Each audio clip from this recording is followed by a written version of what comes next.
Welcome back. President Trump this morning taking it to Truth Social after the Washington Post reported the focus of the FBI search was for classified nuclear documents. That's right. Trump releasing this lengthy statement. He says the nuclear weapons issue is a hoax. He goes on to say it was the same sleazy people who were involved in the Russia hoax, the Mueller investigation, and others. His attorneys have until 3 p.m. Eastern this afternoon to sign off on releasing the documents. He says, go ahead, release it now. He encourages them. For a reaction, let's welcome in Republican strategist and founder of the Pocketbook Project, Jennifer Nassour. Also with us, ambassador with the America First Policy Institute and Newsmax contributor Tom Borelli. Panelists, welcome. As Sean was pointing out, the Washington Post cites some unnamed sources when it comes to those nuclear documents. We have yet to see the warrant. But Jennifer, will we get some answers this afternoon about why this raid happened to begin with? Well, I don't know about that, right? I mean, I think that the FBI has two ways to go about it. They can either produce the actual warrant or they can produce an affidavit that outlines what they actually did. Now, that feels like they can concoct anything that they want to concoct.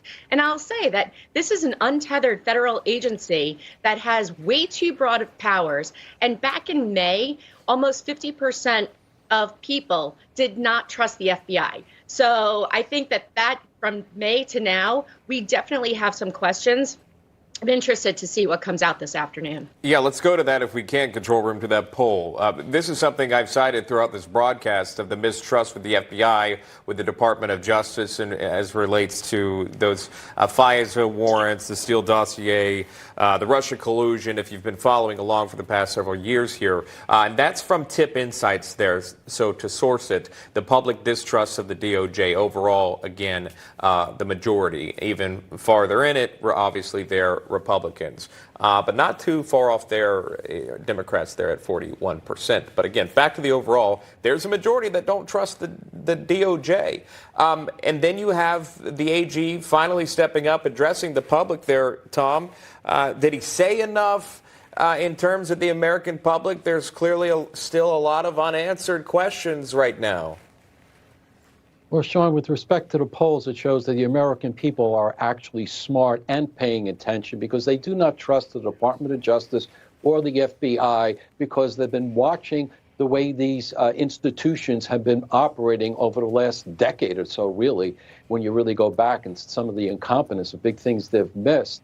But yeah, I mean, what Garland is trying to do, it's now clean up aisle 5, 6, 7, and 8. There is no reason or justification for the Department of Justice to invade former President Trump's home in Mar-a-Lago. No reason for it. This is what happens in banana republics. This is what happens in dictatorships. This is a national nightmare for a country founded on liberty. He's trying now to cover up, I don't know what documents they're talking about, but they knew they were already in the residence. They knew what he had. And oh, by the way, they were completely silent when Hillary Clinton had a complete server with all sorts of highly confidential information from her role at running the State Department. This is a national disgrace, and the American people need to understand this, process this, and in November, go out and vote Republicans so we can try to clean this mess up. Yeah. Going through the closet of the former First Lady, a lot of questions as to, was something hidden in there? Why would the FBI agents need to do something like that? Trump's attorney was on Rob Schmitt last night. Here's part of what she had to say.